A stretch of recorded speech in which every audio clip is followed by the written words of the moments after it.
போட்டித் தேர்வுக்கு தயாராகும் அனைவருக்கும் காஞ்சிவரம் ஐஏஎஸ் அகாடமியின் வணக்கங்கள் மற்றும் வாழ்த்துக்கள். இன்னைக்கு நம்ம D50 டாபிக்ல மராத்திய பேரரசை பற்றி ஒரு 50 முக்கியமான தகவல்களை பார்க்கலாம். சரிங்களா, வாங்க வீடியோக்குள்ள போலாம். ஃபர்ஸ்ட் क्वेश्चन பாருங்க. சத்ரபதி சிவாஜி பிறந்த ஆண்டு என்ன அப்படின்னு கேட்டிருக்காங்க. சத்ரபதி சிவாஜி பிறந்த ஆண்டு 1627ஆம் ஆண்டு. சத்ரபதி சிவாஜி பிறந்த கோட்டை எது அப்படின்னு கேட்டிருக்காங்க. சிவனேர் கோட்டை. சத்ரபதி சிவாஜியின் பெற்றோர் யாருன்னு கேட்டிருக்காங்க. சிவாஜியின் பெற்றோர் அப்பா சாஹஜி போன்ஸ்லேன்னு சொல்லக்கூடியவர், அம்மா ஜிஜாபாய் அப்படின்னு சொல்லக்கூடியவங்க. சிவாஜிக்கு மொத்தம் பார்த்தீங்கன்னா 2 அன்னை. ஓகேங்களா சார்? ஒன்னு ஜிஜாபாய், இன்னொன்னு துக்காபாய்னு சொல்லுவாங்க. சரிங்களா? சிவாஜியின் பாதுகாவலரின் பேர் என்ன? பாடி கார்டுன்னு சொல்லுவாங்க இல்லையா? சிவாஜியின் கார்டியன் அப்படின்னு சொல்லுவாங்க, காப்பாளர்னு சொல்லுவாங்க, தாதாஜி கொண்டதேவ். சிவாஜி போர் பயிற்சிகளை எந்த பழங்குடியினத்தினரிடம் பயிற்சி பெற்றார் அப்படின்னு சொல்லி கேட்டிருக்காங்க. மாவோலி பழங்குடியினர் சொல்லக்கூடிய பழங்குடியினம் தான் இவருக்கு குதிரையேற்றம், மலைப்பகுதியில் டிராவல் பண்றது, இந்த மாதிரி விஷயங்களை போர் பயிற்சிகளாக பார்த்தீங்கன்னா கொடுத்துருப்பாங்க. சரிங்களா? சிவாஜி ராணுவத்தில் இணைந்த ஆண்டு, சிவாஜி பிறந்த ஆண்டு 1627. அவருக்கு சரியாக 18 வயது இருக்கும் போது அவர் ராணுவ பணியில் ஈடுபடுகிறார். 1645 ஈடுபடுகிறார். சிவாஜியின் தலைநகர் கோட்டையாக விளங்கியது எது? ரெய்கார் கோட்டை. அந்த ரெய்கார் கோட்டை தான் அவருடைய கேபிட்டல் ஃபோர்ட்டாக இருந்திருக்கும். சிவாஜி பிஜப்பூர் சுல்தானுக்கு சொந்தமான எந்த கோட்டைகளை கைப்பற்றினார்? கொங்கன் பகுதி. பிஜப்பூர் சுல்தான் மொத்தம் பாபனி சுல்தான் மொத்தம் 5 பேர் வருவாங்க. அகமது நகர், பிஜப்பூர், கோல்கொண்டா, பெரார்னு சொல்லக்கூடியது. அதுல வரக்கூடிய பிஜப்பூர் சுல்தானுக்கு சொந்தமான கோட்டைகளை 1657 ஆண்டுகளில் அவர் கைப்பற்றுகிறார். சிவாஜியை கொள்வதற்கு அப்சல் கானை நியமித்தவர் யார்? அப்ப 1957 சிவாஜி கொங்கன் பகுதி மீது அட்டாக் பண்ண காரணத்தினால் பிஜப்பூர் சுல்தான் அவரை கொள்வதற்காக ஆள் அனுப்பியிருப்பாரு. அப்சல் கான் சிவாஜியால் கொலை செய்யப்பட்ட ஆண்டு என்ன?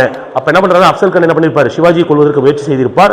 ஆனால் சிவாஜி தந்திரமாக டைகர் பா அப்படின்னு சொல்லுவாங்க இல்லையா, புலிநக கையுறை, அந்த புலிநக கையுறை அணிந்து அப்சல் கானை கொலை செய்திருப்பார். அப்சல் கான் கொலை செய்யப்பட்ட ஆண்டு 1659. சத்ரபதி சிவாஜியை கொள்வதற்கு முகலாய பேரரசர் அவுரங்கசீப் யாரை அனுப்பினார்? ஷெயிஸ்ட கான் அப்படின்னு சொல்லக்கூடியவரை அனுப்பியிருப்பார். சரிங்களா? அனுப்பப்பட்ட ஆண்டு 1663. 1663 அனுப்பியிருப்பாரு. சிவாஜியை கொள்வதற்கு முகலாய பேரரசர் அவுரங்கசீப் யாரை அனுப்பினார்னா ஷெயிஸ்ட கான் அனுப்பினார். அதே மாதிரி பிஜப்பூர் சுல்தான் யார் அனுப்பியிருப்பாருன்னு சொல்லி பார்த்தீங்கன்னா அப்சல் கான். சரிங்களா? ஆல்ரெடி கவர்மெண்ட் எக்ஸாம்ஸ்ல கேட்டிருக்காங்க, கொஞ்சம் பார்த்து வச்சுக்கலாம். சிவாஜி ஷெயிஸ்ட கானின் மகனை கொன்றார். மகனின் பெயர் என்ன? அப்ப கொல்ல வரும்போது என்ன பண்றாரு? ஒரு நடுக்காட்டில் இந்த போர் நடந்திருக்கும். அப்ப போரின் போது இவருடைய ஷெயிஸ்ட கான் தன்னுடைய விரல்களை இழந்திருப்பார், வெளியேந்து தப்பிச்சு குதிக்கும் போது. சரிங்களா? அப்ப ஷெயிஸ்ட கானுடைய மகன் இருக்காரு இல்லையா, மகன் பார்த்தீங்கன்னா மகன் அபுல் ஃபாத். விடிந்தால் திருமணம் என்று இருக்கும். அப்ப திருமணம் ஆகக்கூடிய இந்த மாப்பிள்ளை என்ன பண்ணுவாங்க? புது மாப்பிள்ளை கொலை செய்யப்படுகிறார், அபுல் ஃபாத். ஓகேங்களா? சிவாஜியால் கொலை செய்யப்படக்கூடியவர் ஷெயிஸ்ட கானுடைய மகன் தான். ஷெயிஸ்ட கான் கொல்லப்படவில்லை. சிவாஜி சூரத் மீது முதல் தாக்குதல் நடத்திய ஆண்டு என்ன? Okay, first attack. சூரத் மீது அவர் 2 முறை அட்டாக் பண்ணிருக்காரு. 2 எக்ஸாம்ஸ்ல கேட்டிருக்காங்க. முதல் முறை தாக்குதல் நடத்திய ஆண்டு 1664. சிவாஜியை கைது செய்ய அவுரங்கசீப்பால் அனுப்பப்பட்ட ரஜபுத்திர அரசர் யாரு? ஓகேங்களா? ஆம்பர்நாட் அரசர். 1617 என்ன பண்ணிருப்பாரு? இவருக்கு அவுரங்கசீப்புக்கு கீழே வேலை செய்யக்கூடியவர் ஜெய்சிங் சொல்லக்கூடியவர், ரஜபுத்திர அரசர். அப்ப ஜெய்சிங் என்ன பண்ணுவாரு? சிவாஜியை அரஸ்ட் பண்றதுக்காக நியமிக்கப்பட்டிருப்பார். சிவாஜியை ஜெய்சிங் எந்த கோட்டையில் வைத்து சரணடைய வைத்தார்? அப்ப ஜெய்சிங் என்ன பண்றாருன்னா சிவாஜியுடைய ஒட்டுமொத்த எதிரிகளை என்ன பண்றாரு? ஒன்றிணைச்சு சிவாஜியை கார்னர் பண்ணி கொண்டு போறாரு. அப்ப அவ்வாறு கார்னர் செய்யப்பட்ட சிவாஜியை என்ன பண்ணுவாரு? புரந்தர் கோட்டையில் அடைக்கலம் இருப்பாரு. அப்ப புரந்தர் கோட்டையில கோட்டைக்கு செல்லக்கூடிய பகுதியானது 2 தளங்களை உடையது, மேல் பகுதி, கீழ்ப்பகுதி. அப்ப கீழே இருந்து உணவு மற்றும் மருந்து போற வழி என்ன பண்றாரு? ஜெய்சிங் அடைச்சு விடுறாரு. அதன் காரணமாக சிவாஜியால் நீண்ட காலம் தாக்கு பிடிக்க முடியல. சோ சரணடைகிறார். சரி, அப்ப புரந்தர் கோட்டையில பாத்தீங்கன்னா சிவாஜி சரணடைகிறார். புரந்தர் உடன்படிக்கை கையெழுத்தான ஆண்டு என்ன? 1665. கவர்மெண்ட் எக்ஸாம்ஸ்ல அடிக்கடி கேட்டிருக்காங்க, முக்கியமான கொஸ்டின். புரந்தர் உடன்படிக்கை யாருக்கும் இடையில் கையெழுத்தானது? இதுவும் கேட்டிருக்காங்க. நிறைய பேர் என்ன பண்ணிருப்பாங்க? தப்பு பண்ணிருப்பாங்க. கொஸ்டின் ஆப்ஷன் கொடுத்திருப்பாங்க, சிவாஜி மற்றும் அவுரங்கசீப் ஆப்ஷன் கொடுத்திருப்பாங்க. கண்டிப்பாக கிடையாது. சிவாஜி மற்றும் ஜெய்சிங் இடையில் தான் பாத்தீங்கன்னா புரந்தர் உடன்படிக்கை கையெழுத்தானது. புரந்தர் உடன்படிக்கை கையெழுத்தான ஆண்டு என்னன்னு பாத்தீங்கன்னா 1665. சிவாஜி மற்றும் அப்சல் கான் இருவரும் இடையே சந்திப்பு நிகழ்ந்த கோட்டையின் பெயர் என்ன? நம்ம ஆரம்பத்தில் பார்த்தோம் இல்லைங்களா, பிஜப்பூர் சுல்தானால் அனுப்பப்பட்ட அப்சல் கான். அந்த அப்சல் கானும் இவங்க எந்த இடத்துல மீட் பண்ணாங்க? பிரதாப்கர் கோட்டை அப்படின்ற இடத்துல மீட் பண்ணிருப்பாங்க. சரிங்களா? புரந்தர் உடன்படிக்கையின்படி சிவாஜி தன்னுடைய மகனுக்கு எந்த பதவியை கோரினார்? மன்சப்தாரி 5000 சொல்லக்கூடிய பதவி. அப்ப இந்த மன்சப்தாரி என்ற பதவியை யார் இன்ட்ரோடியூஸ் பண்ணாங்க அப்படின்னு கேட்டாங்கன்னா அக்பர் காலத்தில் இன்ட்ரோடியூஸ் பண்ணிருப்பாங்க. அக்பர் தான் என்ன பண்ணிருப்பார்? மன்சப்தார் என்ற பதவியை உருவாக்கி இருப்பார். அந்த மன்சப்தாரின்னு சொல்லக்கூடியது அதிகபட்ச ரேங்க் என்னன்னு கேட்டீங்கன்னா மன்சப்தாரி 5000. அந்த ரேங்க் தன்னுடைய மகனுக்கு கேட்டிருப்பார், 2ஆம் சம்பாஜிக்கு. சிவாஜி மற்றும் அவுரங்கசீப் இடையே எந்த ஆண்டு சந்திப்பு நிகழ்ந்தது? அப்ப சிவாஜி மற்றும் அவுரங்கசீப் எந்த ஆண்டு சந்திச்சாங்கன்றது கவர்மெண்ட் எக்ஸாம்ஸ்ல கேட்டிருக்காங்க. 1666 ஆண்டு சந்திப்பு நிகழ்ந்தது. சிவாஜி மற்றும் அவுரங்கசீப் இடையே எந்த கோட்டையில் சந்திப்பு நிகழ்ந்தது? ஆக்ரா கோட்டை, புகழ்பெற்ற கோட்டை ஆக்ரா கோட்டையில் 1666 ஆண்டு சிவாஜி தன்னுடைய மகனான இரண்டாம் சம்பாஜியுடன் மீட் பண்றாரு. சரிங்களா? ஆக்ரா கோட்டையை கட்டியவர் யாரு? அக்பர். அக்பர் தான் ஆக்ரா கோட்டையை நிர்மாணம் செய்தவர். சரிங்களா? சிவாஜி அவுரங்கசீப்பால் கைது செய்யப்பட்டு எத்தனை காலம் சிறையில் இருந்தார்? சுமார் 3 மாத காலம் சிறையில் இருந்தார். அப்ப சிறையில் என்ன பண்றாரு? தப்பிச்சு போயிடுறாரு. சரிங்களா? சிவாஜி சூரத் மீதான இரண்டாம் தாக்குதல் எப்போது நடந்தது? நம்ம ஆல்ரெடி பார்த்தோம். ஃபர்ஸ்ட் தாக்குதல் வந்து 1664, இரண்டாவது தாக்குதல் 1670 நடந்திருக்கும். சிவாஜி பட்டாபிஷேகம் செய்து கொண்ட ஆண்டு என்ன? கொரோனேஷன் பட்டாபிஷேகம் செய்து கொண்ட ஆண்டு 1674 ஆண்டு. சிவாஜி பட்டாபிஷேகம் செய்து கொண்ட கோட்டை எது அப்படின்னு கேட்டிருக்காங்க. நம்ம ஆரம்பத்தில் சொன்னோம், தலைநகர் கோட்டையாக இருக்கக்கூடிய ரேகார் கோட்டையில் அவர் கொரோனேஷன் செய்து கொண்டார், பட்டாபிஷேகம் செய்து கொண்டார். 1674 சிவாஜி சூடிக்கொண்ட பட்டம் என்ன? சத்ரபதி பட்டம். ஓகேங்களா? பொதுவாக சத்ரபதினு சொல்லக்கூடியது எந்த மொழி அப்படின்னு கேட்டிருக்காங்க. சமஸ்கிருத மொழி சேர்ந்தது. சத்ர அப்படின்னு சொல்லக்கூடியது ஒரு பெரிய நிலப்பகுதின்னு சொல்லுவாங்க. பதி என்றால் உடையவன் என்று பொருள். ஓகேங்களா? அப்ப வெண்கொற்ற குடைய உடையவன் மிகப்பெரிய நிலத்தின் உரிமையாளர் அப்படின்ற மாதிரி வரும். அப்ப அதன் காரணமாக பேரரசன் என்று பொருள். சரிங்களா? சத்ரபதி என்பதின் பொருள் பேரரசன். ஓகேவா? அப்ப சத்ரபதி என்பது எந்த மொழி சொல்னு கேட்பாங்க? சமஸ்கிருத மொழி சொல். சிவாஜியின் ஆட்சி எவ்வாறு அழைக்கப்பட்டது? சுயராஜ்யம் என்று அழைக்கப்பட்டது.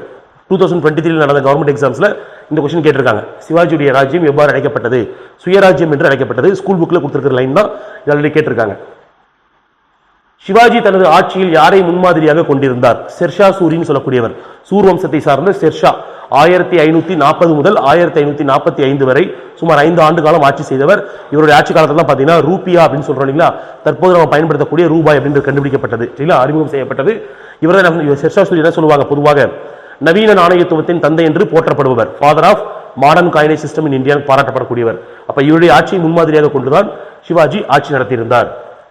சிவாஜி அறிமுகம் செய்த எந்த வரிகள் மக்களால் பெரிதும் வெறுக்கப்பட்டன? பொதுவாக சிவாஜி ஆட்சி காலம் ரொம்ப நல்லா இருந்துச்சு, ஆமாங்களா? ஆனால் எனினும் அவர் 2 வரியை போட்டார். அந்த 2 வரி அவருக்கு மிகப்பெரிய கடுமையான கெட்ட பேரை வாங்கி கொடுத்தது. அதுல முதல் வரி சவுத் வரின்னு சொல்லக்கூடியது, இரண்டாவது சர்தேஷ்முக் அப்படின்னு சொல்லக்கூடிய வரி. சரிங்களா? சவுத் வரி அப்படின்னு சொல்லக்கூடியது எத்தனை சதவீதம் வசூலிக்கப்பட்டது? அப்போ அவருடைய வருமானத்தில் இருந்து 4 ஒரு பங்கு சவுத் வரின்னு சொல்லக்கூடியது வசூலிக்கப்பட்டது. அப்ப இந்த சவுத் வரி ஏன் வந்து பார்த்தீங்கன்னா கெட்ட பேரை வாங்குச்சுன்னு கேட்டீங்கன்னா, பொதுவாக நம்ம ஜிஸ்யா வரின்னு கேள்விப்பட்டிருப்போம் இல்லைங்களா? நான் பிராமின்ஸ் முஸ்லீம்ஸோட பீரியட்ல போட்டிருப்பாங்க. முஸ்லீம் அல்லாதவர்களுக்கு போடப்பட்டது ஜிஸ்யா வரின்னு சொல்லுவாங்க. அப்ப அது போலவே இந்த சவுத் வரி அப்படின்னு சொல்லக்கூடியது யாருக்கு போட்டாங்கன்னா, இதற்கு முன்னால் இஸ்லாமிய அரசர்களால் ஆட்சி செய்யப்பட்ட பகுதியை சேர்ந்த மக்கள். ஃபார் எக்ஸாம்பிள் இப்போ ஏ அப்படின்னு சொல்லக்கூடிய ஒரு இடமானது இதற்கு முன்னாடி ஒரு முஸ்லீம் பர்சனால் ஆட்சி செய்யப்பட்டிருக்கு அப்படின்னா, அப்போ இந்த இடம் சிவாஜியோட கண்ட்ரோலுக்கு வந்துருச்சு. அப்ப சிவாஜி என்ன பண்றாரு? இதற்கு முன்னால் நீங்கள் இஸ்லாமியர்கள்ட்ட ஆட்சிக்கு இருந்தீங்க இல்லையா, சோ நீங்க என்ன பண்ணணும்? ஒரு குறிப்பிட்ட வரியை கட்டணும்னு சொல்றாங்க. அப்ப பாத்தீங்கன்னா 4 ஒரு பங்கு வரியாக வசூலிக்கப்பட்டது. சர்தேஷ்முக் வரி என்பது என்ன? சர்தேஷ்முக் என்றால் சர்வ வல்லமை பொருந்திய அப்படின்னு பொருள். அதன் காரணமாக சிவாஜியுடைய கட்டுப்பாட்டில் இருக்கக்கூடிய அனைத்து பகுதிகளும் கண்டிப்பாக இந்த வரியை செலுத்தணும். அப்ப 100 ரூபாய் சம்பாதிக்கிறாங்க அப்படின்னா கண்டிப்பாக 10 ரூபாய் செலுத்த வேண்டும். அப்ப இங்க வந்து பாருங்க, 4 ஒரு பங்குனா 100 ரூபாய்னு சொல்லும் போது கண்டிப்பாக 25 ரூபாய் கட்டணும். சரிங்களா? சிவாஜியின் அமைச்சரவை எவ்வாறு அழைக்கப்பட்டது? அஷ்டபிரதான் என்று அழைக்கப்பட்டது. இது ஒரு முக்கியமான கொஸ்டின், அடிக்கடி கேட்டிருப்பாங்க. அஷ்டபிரதான் ஃபார் எக்ஸாம்பிள் கிருஷ்ணதேவராயர் இருக்கார் இல்லையா, கிருஷ்ணதேவராயருடைய அமைச்சரவை எவ்வாறு அழைக்கப்பட்டது அப்படின்னு சொல்லி கேட்டிருப்பாங்க. அஷ்டதிக் கஜங்கள் அப்படின்னு சொல்லுவாங்க. அஷ்டதிக்கு கஜங்கள் சொல்லுவாங்க. நவரத்ன சபை யாருக்கிட்ட இருந்துச்சு அப்படின்னு கேட்பாங்க. அக்பர் வந்து நவரத்ன சபைன்னு சொல்லுவாங்க. இங்க வந்து அஷ்டபிரதான். ஓகேங்களா? சிவாஜியின் படையில் சிறந்து விளங்கிய பிரிவுகள் எது? காலாட்படை மற்றும் குதிரைப்படை, இன்ஃபேண்ட்ரி மற்றும் கேவல்ரி. ஏன் சிறந்து விளங்கியது? நம்ம ஆரம்பத்தில் பார்த்தோம், சிவாஜி வந்து யார்கிட்ட வந்து பயிற்சி பெற்றார்னு சொல்லி பார்த்தோம் இல்லைங்களா, பழங்குடியினம். அந்த பழங்குடியினம் யாருன்னு கேட்டீங்கன்னா மாவோலின்னு சொல்லக்கூடியவங்க. பொதுவாக இந்த மாவோலின்னு சொல்லக்கூடிய பழங்குடியினர் மலைப்பகுதிகளில் ரொம்ப வேகமாக அக்சஸ் பண்ணக்கூடிய திறமை வைத்திருந்தார்கள். அப்ப அவங்கள வந்து தன்னுடைய படையில் வைத்திருந்த காரணத்தினால் இவருடைய படையில் இருக்கக்கூடிய காலாட்படை மற்றும் குதிரைப்படை மிகச் சிறப்பாக செயலாற்றியது. சிவாஜி இறந்த ஆண்டு, சத்ரபதி சிவாஜி இறந்த ஆண்டு 1680 ஆண்டு அவர் இறந்தார். அப்ப 1674 முடிசூட்டி கொண்டார். ஒரு 6 ஆண்டுகளை சிறப்பாக ஆட்சி செய்துவிட்டு 1680 அவர் இறந்து விடுகிறார். சிவாஜிக்கு மொத்தம் எத்தனை புதல்வர்கள் இருந்திருக்காங்க? சரிங்களா? அப்ப சிவாஜியுடைய மூத்த மகன் சொல்லக்கூடியவர் இரண்டாம் சம்பாஜி. அடுத்து பார்த்தீங்கன்னா ராஜாராம் சொல்லக்கூடியவர். சிவாஜிக்கு அடுத்து பார்த்தீங்கன்னா ஆட்சி செஞ்சவங்க இவங்க 2 பேரும் ஆட்சி செஞ்சிருப்பாங்க. சரிங்களா? சிவாஜியின் பேரனின் பெயர் என்ன அப்படின்னு கேட்டிருக்காங்க. சிவாஜியுடைய பேரன் ரொம்ப ஷாகுன்னு தான் அவருடைய பேரு. ஷாகு இரண்டாம் சம்பாஜியுடைய மகன். ஓகே, அவருடைய மகன் தான் ஷாகு. ஷாகுவால் நியமிக்கப்பட்டவங்க தான் பார்த்தீங்கன்னா பேஷ்வா அப்படின்னு சொல்லக்கூடிய பதவி. பொதுவாக பேஷ்வா என்றால் பிரதம மந்திரி. அவங்களாம் பார்த்தீங்கன்னா இந்த ஷாகுவால் நியமிக்கப்பட்ட ஒரு 3 பேஷ்வாக்கள் நமக்கு ரொம்ப முக்கியமான பேஷ்வாக்களா இருக்காங்க.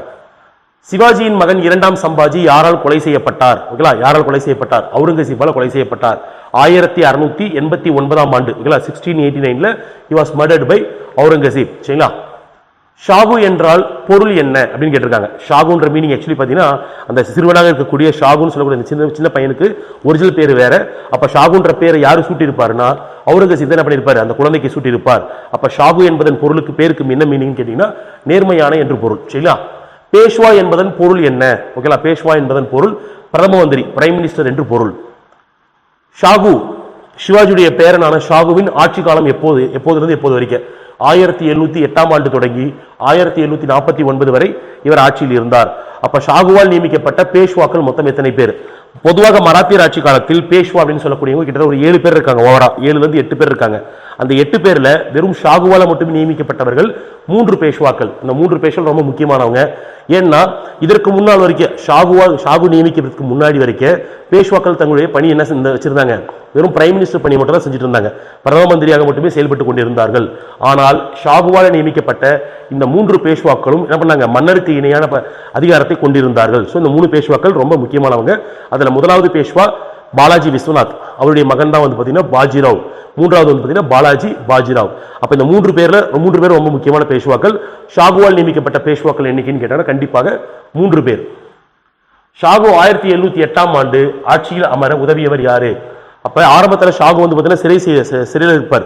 சிறு வயதில் சிறையில் அடைக்கப்படுகிறார். அவுரங்கசீப்பால் கைது செய்யப்பட்டு சிறையில் இருப்பார்.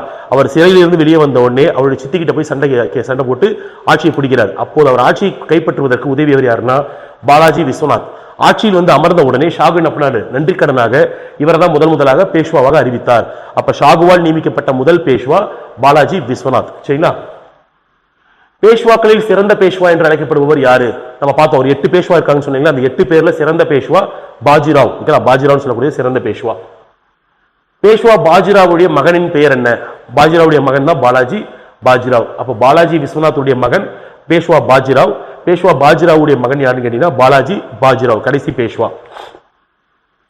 வட இந்தியாவில் மராத்தியர் ஆட்சியை முடிவுக்கு கொண்டு வந்த போர் எது? 3ஆம் பானிபட் போர் 1761 3ஆம் பானிபட் போர். ஆப்கானிய அரசரான அகமது அப்தலிஷா, அவர் வந்து என்ன பண்ணிருப்பாரு, இந்த போரை கலந்திருப்பாரு. ஆப்கானிய அரசர். சரிங்களா. 3ஆம் பானிபட் போர் முடிவில் என்ன பண்ணிருப்பாங்க, வட இந்தியாவில் மட்டும் மராத்தியர் ஆட்சியானது முடிவுக்கு வந்தது. சரி, இப்ப பானிபட் போர்ன்றதால அது சம்பந்தமான ஒரு கொஸ்டின், ஜிகே கொஸ்டின் மாதிரி பார்த்துக்கோங்க. 3 பானிபட் போர்கள் நடந்த ஆண்டுகள் என்ன? சரிங்களா. 3 பானிபட் போர்ல பாருங்க. முதலாவது பானிபட் போர் ஏப்ரல் 21 1526 நடந்திருக்கும். இதோட முக்கியத்துவம் பார்த்தீங்கன்னா 3 விஷயம் முக்கியத்துவம் சொல்லலாம். முதல் விஷயம், முதலாம் பானிபட் போர்ல வந்து பார்த்தீங்கன்னா 3 விஷயம் முக்கியமானது. முதல் விஷயம் டெல்லி சுல்தானியம் சொல்றோம் இல்லைங்களா. அந்த டெல்லி சுல்தானியம் ஆட்சியானது கிட்டத்தட்ட 320 ஆண்டுகள் ஆட்சி செஞ்சிருப்பாங்க. 1206 முதல் 1526 வரை 320 ஆண்டுகள். அந்த 320 ஆண்டுகளுக்கு ஆட்சிக்கு முற்றுப்புள்ளி வைக்கப்பட்டது. சரிங்களா. இரண்டாவது பாயிண்ட் என்னன்னு கேட்டீங்கன்னா, இந்தியாவில் முகலாயர் ஆட்சி தொடங்கியது 1526 தான் பாபர் தொடங்கி வைத்தார். மூன்றாவது விஷயம், இந்தியாவில் வெடிமருந்து இன்ட்ரோடியூஸ் ஆச்சு. ஓகேங்களா. இந்த 3 இதனுடைய முக்கியத்துவம். இந்தியாவில் ஃபர்ஸ்ட் பேட்டில் ஆஃப் பானிபட்டுடைய முக்கியத்துவம் என்னன்னு கேட்டாங்கன்னா, டெல்லி சுல்தானியத்தின் ஆட்சி முடிவுக்கு வந்தது. 320 ஆண்டு கால ஆட்சி முடிவுக்கு வந்தது. முகலாய பேரரசின் ஆட்சி தொடங்கியது. வெடிமருந்து இந்தியாவில் அறிமுகம் செய்யப்பட்டது. அதுக்கடுத்து பாருங்க, 2ஆம் பானிபட் போர் என்ன முக்கியத்துவம் வாய்ந்தது? அக்பர் கலந்து கொண்டு இருப்பார். அக்பர் சார்பாக பைரம் கானும் ஹேமு என்கிற ஹேமச்சந்திரன் ஹீனர்கள், சரிங்களா, அவர் கலந்துட்டு இருப்பாரு. இதுக்கு அந்த அளவுக்கு முக்கியத்துவம் கிடையாது. மூன்றாவது பாருங்க, தேர்ட் பேட்டில் ஆஃப் பானிபட், 3ஆம் பானிபட் போர். 3ஆம் பானிபட் போரோட முக்கியத்துவம் என்னன்னு கேட்டீங்கன்னா, இங்க நம்ம பார்த்தோம் இல்லைங்களா, டிக்ளைன் ஆஃப் டெல்லி சுல்தான்ஸ் ரூல்னு பார்த்தோம். டெல்லி சுல்தானியத்தின் ஆட்சி முடிவுக்கு வந்தது போலவே இங்க வந்து பாத்தீங்கன்னா மராத்தியர், வட இந்தியாவில் மராத்தியர் ஆட்சியானது முடிவுக்கு வந்தது. சரிங்களா. இதே போல மீண்டும் ஒரு முக்கியமான தலைப்புல உங்களை சந்திக்கலாம். தேங்க்யூ.